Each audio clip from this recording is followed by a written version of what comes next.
Everybody's talking about the Russian war in Ukraine or Ukraine war, but actually we have to name, we have to define what it is.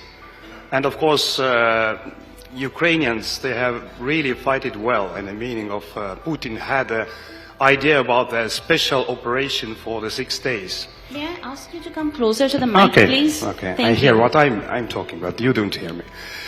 So instead of 6 days of special operation, what Putin planned, now we have like 2 years full-scale war with all the horrible things. And it is not just a military conflict. We know that more than 20,000 kids has been deported to Russia and all the awful things what has happened. But about the fake information, false information, we have to understand globally what it is. It is not just a military conflict, and it is not just like the arguing about the borders, which is part of that. But it is what Putin has said publicly. Putin has said already years ago what is his plan. Restoration of imperium. So this is, Russia wants to get back lost colonies.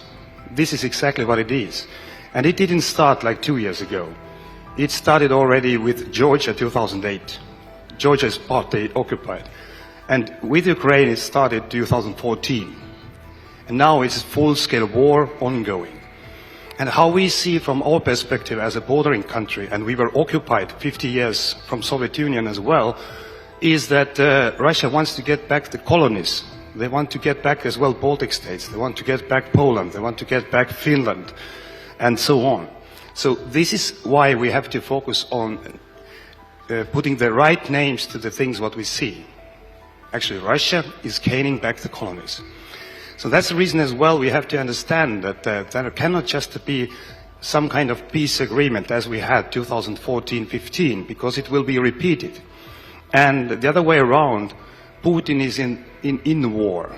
He has changed all the society in the meaning of fighting the most bloodiest war, about no freedom of thought. Navalny message, killing Navalny was a very clear message to the Munich Defense or Security Conference that I can do whatever. So if we are talking here in India about the Russian aggression, so this is aggression against everything, against our democracies, and it touches us all.